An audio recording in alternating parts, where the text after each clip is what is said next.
నా పేరు doctor CL Venkatrao. పచ్చిమిరపకాయలు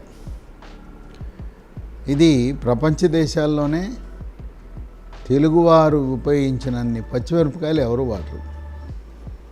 తెలుగు రాష్ట్రాల్లో కూడా గుంటూరుకి చాలా ప్రసిద్ధిగాంచింది పచ్చిమిరపకాయకి. ఈ పచ్చిమిరపకాయని రకరకాలుగా వినియోగిస్తుంటాం మనం.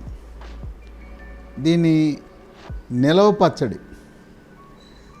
పచ్చడి, పచ్చిమిరపకాయ,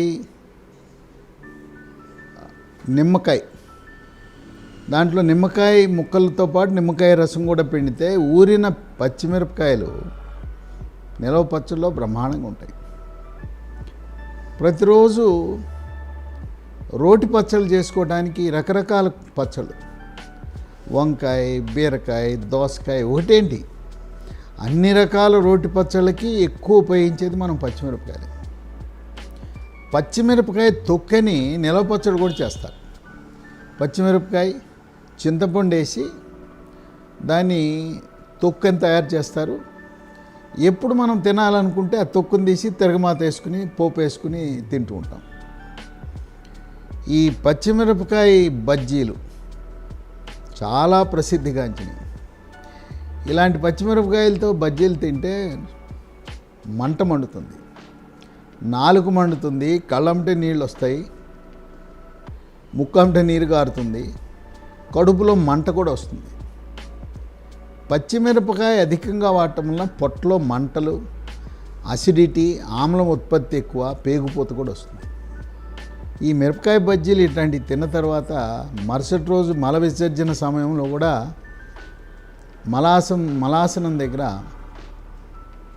అక్కడ కూడా మంట మండుతుంది.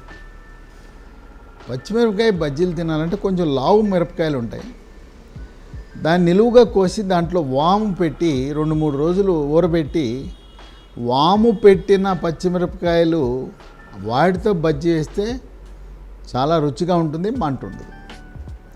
బెంగళూరు మిర్చి ఉంది, వాటిలో ఏం ఘాటు ఉండదు. బెంగళూరు మిర్చితో బజ్జీలు వేసుకుంటే ఇబ్బందే లేదు. ఇది శాకాహారం కూరల్లో, మాంసాహారం కూరల్లో అన్నిట్లో పచ్చిమిరపకాయ ఉపయోగిస్తాం. చివరికి ఆమ్లెట్లో కూడా మనం పచ్చిమిరపకాయ వాడతాం. ఉల్లిపాయని ఎంత తరచుగా అన్ని కూరల్లో వాడుతుంటామో పచ్చిమిరపకాయ కూడా అంత తరచుగా మనం కూరల్లో వాడుతూ ఉంటాం. ఏ ఇంట్లోనైనా, ఏ రెస్టారెంట్లో అయినా, హోటల్లో పచ్చిమిరపకాయ లేకుండా అసలు ఏ వంటకాలు ఆ రోజు జరగదు. దీంట్లో ఎండుమిరపకాయ, ఎండుకారం కంటే కూడా దీంట్లో పోషక పదార్థాలు ఎక్కువ ఉన్నాయి. ఎండుమిరపకాయ, ఎండుకారంలో కేవలం ఘాటు, ఆ రంగు, ఆ రుచి. దీంట్లో పచ్చిమిరపకాయ పోషక పదార్థాలు అధికంగా ఉన్నాయి. అందుచేత మన పూర్వీకులు పచ్చిమిరపకాయ వినియోగాన్ని కేవలం రుచి కోసమే కాకుండా ఆరోగ్యం కోసం అలవాటు చేశారు మనకి. ఈ పచ్చిమిరపకాయలో విటమిన్ ఏ ఉంది, విటమిన్ సి ఉంది, vitamin E, vitamin K, potassium, magnesium, copper, iron, folic acid, ఇన్ని పోషక పదార్థాలు దీంట్లో ఉన్నాయి. ఈ పచ్చిమిరపకాయ వాడుతున్నప్పుడు లాలాజల గ్రంథుల నుంచి లాలాజలము ఉమ్మి ఎక్కువ ఉత్పత్తి అవుతుంది. లాలాజలం ఉత్పత్తి ఎక్కువ అవటం వల్ల ఆ నోట్లో ఉండగానే కొన్ని పదార్థాలు జీర్ణ ప్రక్రియ ప్రారంభమవుతుంది. అంటే లాలాజలం అధికంగా ఉత్పత్తి అవ్వటం ద్వారా జీర్ణ ప్రక్రియని మెరుగుపరుస్తుంది. ఈ పచ్చిమిరపకాయలతో బజ్జీలు తిన్న తర్వాత కానీ, పచ్చిమిరపకాయ పచ్చడి, పచ్చిమిరపకాయలు, కొంతమంది ఏమో పచ్చిమిరపకాయ కూరలో ఉడికిందాన్ని తీసి పక్కేస్తారు, కొంతమంది తినేస్తారు. ఇంకా కొంతమంది మజ్జిగలో, పెరుగులో పచ్చిమిరపకాయ నంచుకుంటారు, కూరుకుని తినేస్తారు. ఇంకా వాళ్ళు పచ్చడి వేసుకోరు. ఈ పచ్చిమిరపకాయ తిన్న తర్వాత మనము మద్యపానం సేవించేవాడికి ఎలాంటి కిక్ వస్తుందో ఈ మిరపకాయ వల్ల కూడా ఒక రకమైన కిక్ వస్తుంది. ఎందుకు వస్తుంది కిక్ అంటే, ఈ పచ్చిమిరపకాయ తిన్న తర్వాత మెదడుని ప్రభావితం చేసి మెదడులో హ్యాపీ హార్మోన్స్ అని ఉంటాయి. వాటిని వైద్య పరిభాషలో ఎండార్ఫిన్స్ అంటారు. ఈ హ్యాపీ హార్మోన్స్ లైంగిక జీవితం తర్వాత, దాంపత్య జీవితాన్ని అనుభవించిన తర్వాత, రతిక్రీడ పూర్తయిన తర్వాత, భావప్రాప్తి కలిగినప్పుడు ఈ హ్యాపీ హార్మోన్స్ విడుదలవుతాయి. అంటే ఈ పచ్చిమిరపకాయ తింటే దాదాపు రతిక్రీడ తర్వాత ఎంత ఆనందం వస్తుందో పచ్చిమిరపకాయల తర్వాత కూడా అంత ఆనందం వస్తుంది అనేది మీకు ఆశ్చర్యకరమైన అంశమే కదా. అయితే పరిమితంగా తినాలి. మల విసర్జన కూడా దీంట్లో పీచు పదార్థం ఉంటుంది. మల విసర్జన సాఫీగా జరుగుతుంది. రక్తంలో ఏదైనా మలినాలు ఉంటే మూత్రపిండం ద్వారా వెలికి పంపటానికి కూడా దోహదపడుతుంది. ఇది షుగర్ ఉన్న వాళ్ళకి పెద్ద పేగు కదలికలు తగ్గిపోతాయి, అందుకే మలబద్ధకం వస్తుంది. అది పొడుకుంటుంది.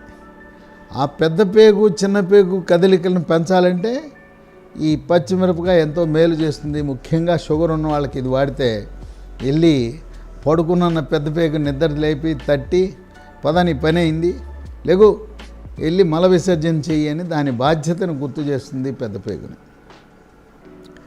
దీంట్లో విటమిన్ ఏ ప్రభావం వల్ల కంటి చూపు మెరుగుపడుతుంది, రేజీకట్ రాదు.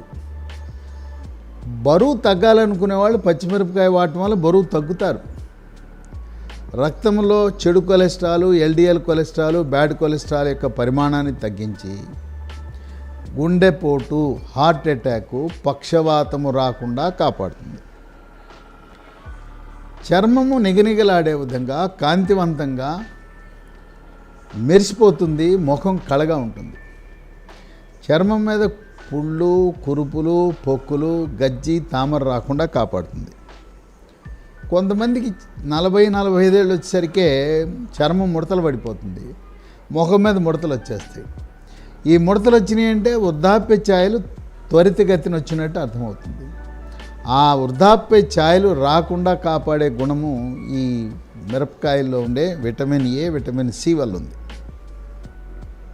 దీనికి ఒక విశిష్ట గుణం ఉంది. పురుషులకు మూత్రకోశంలో ప్రాస్టేట్ గ్రంథి ఉంటుంది. ఆ ప్రాస్టేట్ గ్రంథి సహజ సిద్ధంగా వయసును బట్టి పెరుగుతుంది. వెంట్రుకలు నెచ్చిపోయినట్లు, సుక్కాలు కంట్లో వచ్చినట్టు ఈ ప్రాస్టేట్ గ్రంథి పెరుగుతుంది. ఈ ప్రాస్టేట్ గ్రంథి మహిళలకు ఉండదు, పురుషులకే ఉంటుంది. అసలు ఎందుకు ఈ గ్రంథి దేవుణ్ణి సృష్టించాడంటే ఈ వృషణాల నుంచి వీర్యకణాలు ఉత్పత్తి చేస్తే వీర్యకణాల యొక్క పోషణకు కావలసిన ద్రవాలు, వీర్యకణాలు ఈత కొట్టడానికి కావలసిన ద్రవం ఈ ప్రాస్టేట్ గ్రంథి ఉత్పత్తి చేస్తుంది. అంటే ఇది లైంగిక చర్యకు, పిల్లలు పుట్టడానికి దోహదపడుతుంది. వీర్యకణాలకు పోషణే ఇది ఉత్పత్తి చేసే రసములో ఈత కొడుతూ అక్కడ ఉండే గ్లూకోజు తదితర పదార్థాలను ఆ వీర్యకణాలు స్వీకరిస్తూ 2 రోజులు 3 రోజులు సజీవంగా ఉంటాయి వీర్యకణాలు. అటువంటి ప్రాస్టేట్ గ్రంథి పెరగకుండా, దాంట్లో క్యాన్సర్ రాకుండా కాపాడే గుణము ఈ పచ్చిమిరపకాయలు ఉన్నట్టు పరిశోధనలు వెల్లడిస్తున్నాయి. షుగర్ ఉన్న వాళ్ళు తినచ్చా లేదా? షుగర్ ఉన్న వాళ్ళు నిర్భయంగా నిశ్చింతగా తినచ్చు, ఏ ఇబ్బంది లేదు. షుగర్ నియంత్రణలో ఉంటుంది. దీంట్లో ప్రధానమైన ఒక పదార్థము క్యాప్సైసిన్ అని ఉంటుంది. అసలు దీంట్లో ఉండే ఆ పదార్థం వల్లనే దీనికి ఇన్ని రకాల విశిష్ట గుణాలు ఉన్నాయి. ఇంక ఏ కూరగాయలో, ఏ ఆకుకూరలో, ఏ పండులో కూడా లేదు. కేవలం మిరపకాయలో ఉంది క్యాప్సైసిన్ అనే ఒక పదార్థము సహజ సిద్ధంగా ఉండటం వల్ల ఈ మెదడు బాగా పనిచేయటం కోసం తిన్న తర్వాత మిరపకాయ బజ్జీలు తినండి. నోరు కాలుతుంటుంది, కళ్ళంటే ముక్కంటే నీరు వస్తుంటుంది, కడుపు మండుతుంది, మంచి హుషారుగా ఉంటారు, మంచి మూడ్ ఎలివేట్ అయిపోద్ది. ఆ హుషారుదనాన్ని ఈ పచ్చిమిరపకాయ మనకి ఇస్తుంది. కనుక వాము పెట్టిన మిరపకాయలు పచ్చిమిరపకాయలతో చేసిన బజ్జీలు అవేమో మార్కెట్లో ఏం చేస్తారంటే షార్ట్ కట్టు ఆ మిరపకాయలను ఉడకబెట్టేసి బజ్జీలు వేస్తారు. కొంతమంది ఏమీ లేకుండా అలాగే వండుతారు. మనం ఇంట్లో బజ్జీలు చేసుకున్నప్పుడు కనీసం నిలువుగా మిరపకాయను కోసి దాంట్లో ఇంకొంచెం లావు ఉండాలి మిరపకాయ, దాంట్లో వాము పెట్టి ఇంట్లో చేసుకోండి. 3 ఏకాగ్రత, చిరాకు పరాకు లేకుండా ఆనందంగా ఉంటారు. మిరపకాయ బజ్జీలులో తిన్న తర్వాత ఆనందం రావడానికి కారణం ఈ మిరపకాయలు ఉండే క్యాప్సైసినే. మానసిక ఆరోగ్యం కూడా మెరుగుపడుతుంది మిరపకాయలు వాడేవాళ్ళకి. మిరపకాయలు వాడేవాళ్ళు చలాకీగా ఉంటారు, హుషారుగా ఉంటారు, ఉత్సాహంగా ఉంటారు, ఉల్లాసంగా ఉంటారు. అసలు నీరసం అనేది ఉండదు. ఏ పని చెప్పినా చలాకీగా చేస్తూ ఉంటారు. అయితే ఎక్కువగా వాడితే కడుపులో పుండు వస్తుంది, అది మాత్రం జాగ్రత్త వహించండి. అది లేకపోతే పేగుపోత వస్తుంది, లోపల పేగు వరిపిడి వస్తుంది. ఇక పేగు వరిపిడి వచ్చిన తర్వాత కడుపులో నొప్పి, మంట, పుల్లటి తేపులు అవన్నీ మిమ్మల్ని ఇబ్బంది పడతాయి. ఇన్ని విశిష్ట గుణాలు ఉన్న పచ్చిమిరపకాయ మనం పప్పుచారులో వేసుకుని ఉడికిన తర్వాత దాన్ని తీసి పారేయద్దు.